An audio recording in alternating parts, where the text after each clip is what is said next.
another prime English Premiership football team, Newcastle United. This after they chopped the Washington Post columnist Jamal Khashoggi into pieces in their consulate in Istanbul and flushed him down the drain. This after, just 2 days ago, that same Saudi regime actually chopped the heads off 81 people in a single day. The biggest act of head chopping since ISIS. Oh wait, even ISIS never cut 81 people's heads off on the same day, although they probably got near to that grisly record. And speaking of Saudi Arabia, who's there right now? The British Prime Minister, Boris Johnson, seeking to take the high ground over Ukraine, is in Riyadh on his knees, kissing the ring of the Saudi crown prince who murdered Jamal Khashoggi, who gave the order to decapitate 81 people in a single day, many of them captured for protesting for democracy when they were teenagers. Boris Johnson's there kissing the ring, begging for more oil production from the Saudis. Joe Biden would be there if he could find his way to the airport. And I don't know, Nancy Pelosi, if she could stay off the gin for long enough, she'd be there too. But the Saudis actually won't take a telephone call from Joe Biden, who, of course, in his election campaign, promised to be really, really tough with them, to reset relations with Saudi Arabia, even though he's now, by letter, because they won't take the telephone call, begging them to save America's economy by upping their production. Saudi Arabia has just announced that it will sell its oil in the Chinese currency, RMB, from now on. And that's why Vladimir Putin is right today when he says that this conflict in Ukraine has marked the end of the West's economic and political domination of the globe. Sing hallelujah to that, for it has gone on for far too long. Hundreds of years it's been going on. I'm on South African Broadcasting Corporation, their BBC, in a debate tomorrow. Although they couldn't find anyone to debate against me, they had to get a guy from New York. Why do you think South Africa, all of Africa, is against the NATO provocation towards Russia, the NATO encroachment upon Russia, which has been answered in this invasion of Ukraine? There's never been a Russian Congo or a Chinese Congo, but there was, I'm afraid to say, for hundreds of years, the bloodiest of all colonial outposts, the Belgian Congo, where the richest country in Africa was systematically looted of its people and of its treasure by King Leopold of the Belgians, long gone. But Belgium is where the headquarters of NATO and of the European Union currently is. And one of the things we'll be looking at tonight is what all of this means for Europe as a continent, for the EU as an economic and political bloc, and for the European economy. And it doesn't make happy reading, I must tell you. So we'll be looking at just exactly who is who in this whole affair. I've made my position very clear from the beginning. I did not expect this invasion. I did not want this invasion. But now that this invasion has happened, it's far better that it comes to a negotiated end as quickly as possible, like tomorrow. It is vital for the preservation of Ukraine's infrastructure and, above all, its innocent civilian population, that the forces of the coup regime in Kiev lay down their arms and negotiate a settlement which could have been had before the invasion began.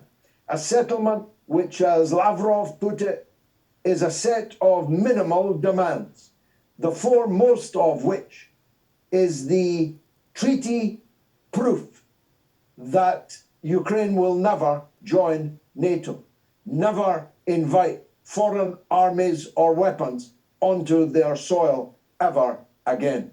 That Ukraine should be a neutral country, like Austria. It's hardly a high price to pay to be like Austria, to be like Switzerland, to be a bridge between the West and Russia if anyone ever again wishes to cross it, rather than a trench in which NATO can buckle down for the invasion of Russia at some time in the future. For those who say, what a fanciful idea, well, not if you're Russian. Russia was invaded through exactly that European plane, through Ukraine, by Napoleon, by the Kaiser, and again by Adolf Hitler. 3 invasions from the West through Ukraine. They will never allow another one.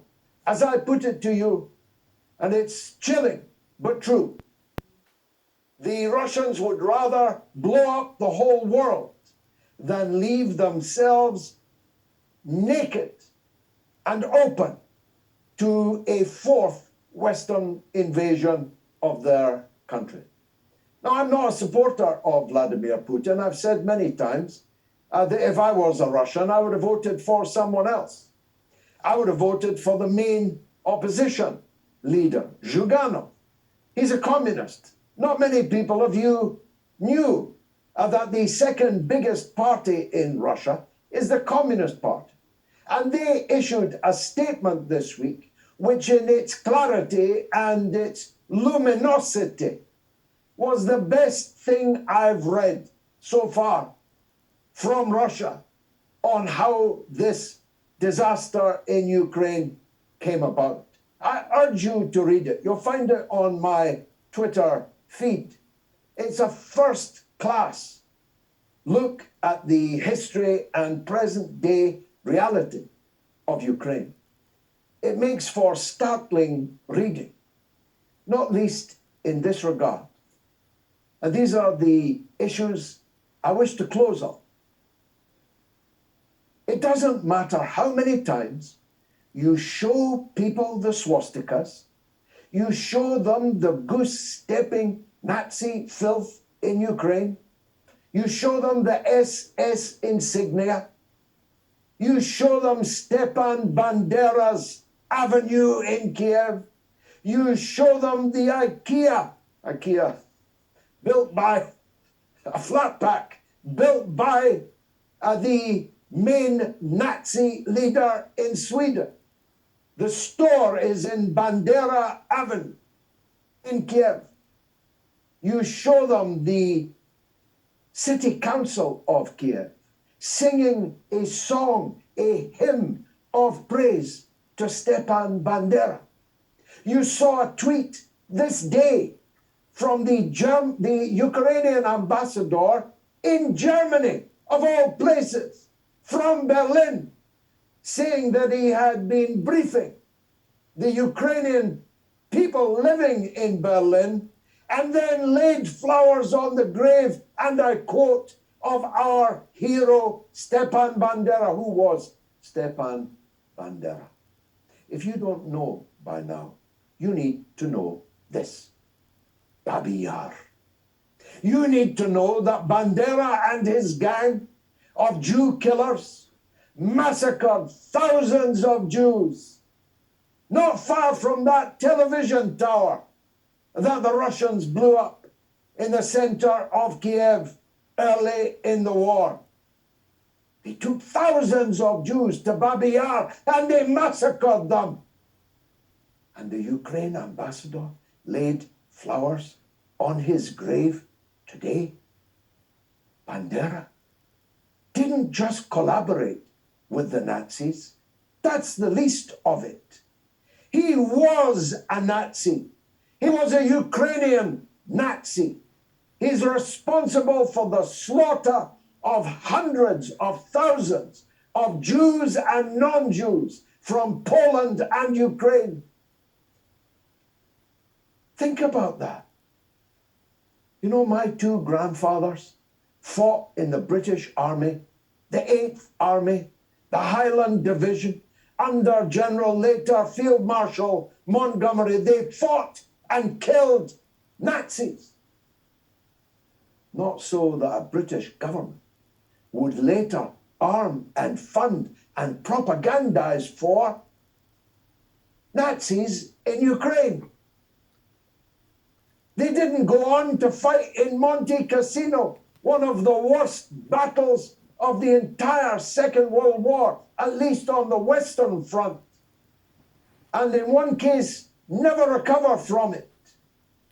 They didn't fight Nazis in 1944 in Italy and in North Africa so that our country could become a funder and armor and propagandizer for Nazis in the Ukraine.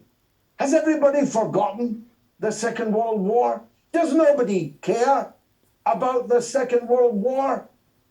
Tell your old parents, tell your grandparents, go to their graves and tell them there, you don't care about the Second World War. You don't care about the massacre of Jews. You stand with Ukraine, with your twibbons and your fundraising and your proof of support for Ukraine must be shown before you can enter this restaurant. You go and tell them that. Tell your conscience that. Well, me, I'll never forget fascism in Europe in the 1930s and in the 1940s. I'll never forget it. And I'll never forget who defeated it. Us, first and foremost, when we stood alone, when America was watching the war on newsreel, weighing up which side to join. And second and preeminently and overwhelmingly, the heroes of the Red Army of the USSR and the partisans in Ukraine and everywhere in occupied parts of the then Soviet Union. The siege of Leningrad, the Battle of Stalingrad, the killer blow at Kursk, the battle for Berlin. I will never forget it. Don't ask me to. It might be something to do with my age and my class, but I will never support fascists. And so, whilst I hope for an early, speedy, negotiated end to this conflict in Ukraine, the power to achieve that lies with the clown Zelensky. All he has to say is that Ukraine will henceforth be a neutral country. There'll be no NATO training bases, no NATO weapons, and never NATO membership. And we will never again bombard the people of Donetsk and Lugansk. We will never again threaten and cut off the water from the people of the Crimean Peninsula. We will never again allow ourselves to be a spear against Russia. As I say, I'm not with Putin, but I am with Russia. I always have been, and I always will be. It is a people, a civilization, a highly cultured and developed and civilized civilization, unlike some others I could mention. It's the biggest country in the world with 11 time zones. It's the biggest country in Europe, although Google has now exiled it to Asia. Can you believe it? Moscow is the biggest city in Europe. It deserves respect. It deserves its concerns to be taken seriously. It deserves to be a part of the international community, which, I repeat, is not the Western periphery, where only 3% of the world's children live. 3%. The international community is 100%. The vast majority of it wants nothing to do with NATO and its provocations and its aggression against the great people of Russia. Just think about all of that.